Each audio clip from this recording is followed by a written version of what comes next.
Assalamualaikum warahmatullahi wabarakatuh.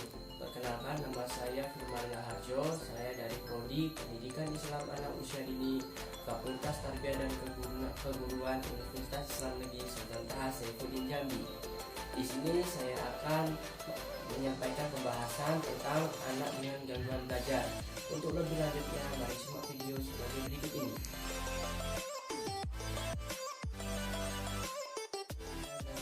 Anak dengan gangguan belajar adalah suatu gangguan neurologis yang mempengaruhi kemampuan untuk menerima, memproses, menganalisis, atau menyimpan informasi. Sedangkan pengertian lain dalam gangguan belajar adalah suatu kumpulan dengan bermacam-macam gangguan yang mengakibatkan kesulitan dalam belajar, berbicara, menulis, menganalisis, dan memecahkan persoalan. Jenis dan karakteristik gangguan belajar. Yang pertama, disleksia. Disleksia adalah suatu gangguan belajar yang mempengaruhi kesulitan membaca dan kesulitan menulis. Adapun karakteristik disleksia antara lain: yang pertama, kesulitan membaca dan menulis. Yang kedua, kesulitan mengorganisir dan memahami waktu.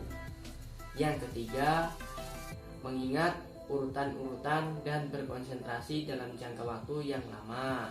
Yang keempat, kesulitan belajar memahami ucapan dan menulis. Yang kelima, kesulitan mengenali dan mengulang kembali tulisan atau ucapan. Lanjut, yang kedua, disgrafia. Disgrafia adalah ketidakmampuan anak dalam menulis.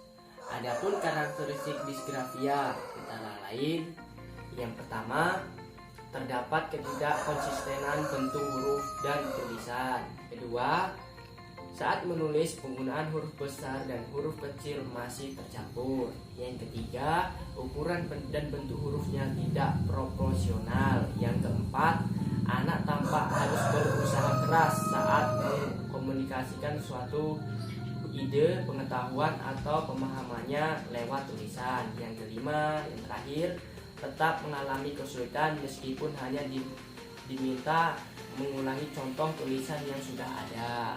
Yang ketiga, diskalkulia. Diskalkulia adalah gangguan belajar pada anak yang mempengaruhi kemampuan matematika.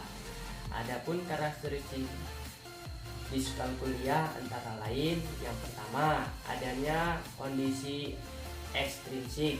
Yang kedua, abnormalitas persepsi visual. Yang ketiga, asosiasi visual motor. Yang keempat, perseverasi. Yang kelima, kesulitan mengenal dan mengorganisir simbol.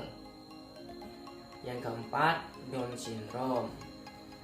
Pengertian Down syndrome adalah suatu kondisi keterbelakangan perkembangan fisik dan mental pada anak yang diakibatkan adanya abnormalitas perkembangan kromosom.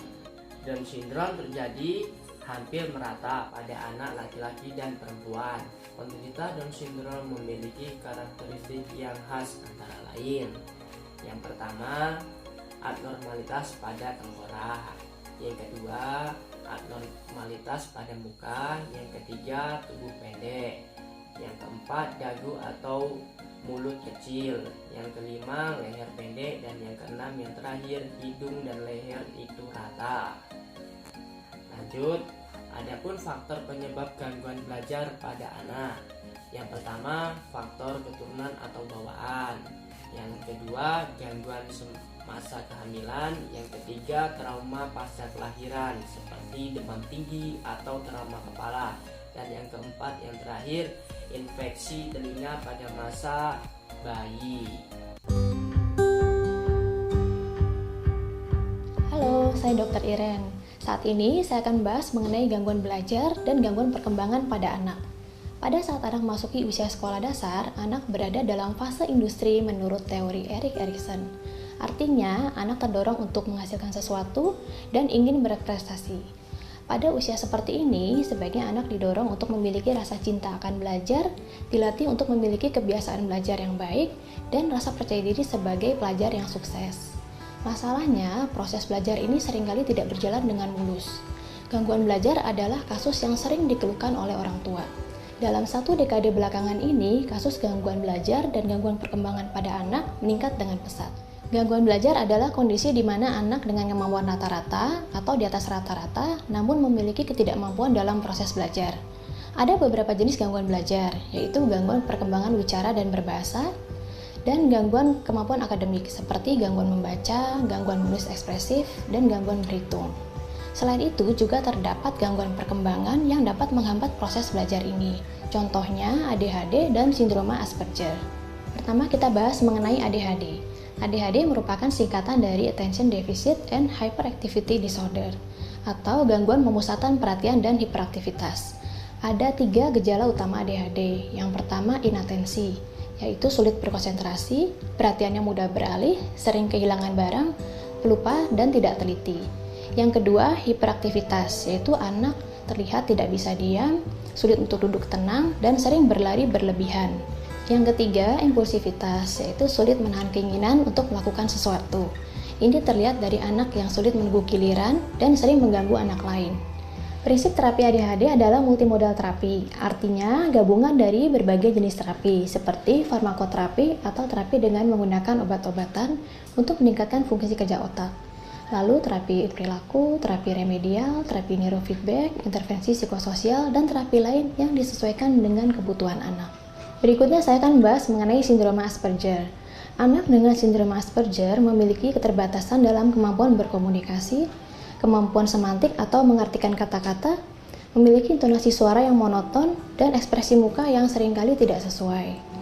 Anak dengan sindrom Asperger memerlukan social skill training untuk melatih kemampuan mereka dalam bersosialisasi. Obat-obatan dapat diberikan jika terdapat gangguan psikiatri lain yang menyertai sindroma Asperger ini, seperti depresi dan kecemasan yang juga dapat menghambat proses belajar. Berikut tips untuk orang tua. Perkaya diri Anda dengan informasi seputar gangguan yang terdapat pada anak Anda. Ikutlah berpartisipasi dalam terapi anak. Saat memberikan instruksi, berikan instruksi dengan jelas dan ringkas. Puji anak jika ia berperilaku baik, dan berikan hukuman jika ia melanggar aturan. Dengan deteksi dini dari orang tua dan guru, serta penanganan yang baik dari tenaga profesional bekerjasama dengan orang tua dan guru, maka anak dapat berprestasi di sekolah dan menjadi sumber daya yang tangguh di masa depan. Demikian tentang gangguan belajar dan perkembangan pada anak. Semoga bermanfaat dan sampai jumpa di video selanjutnya.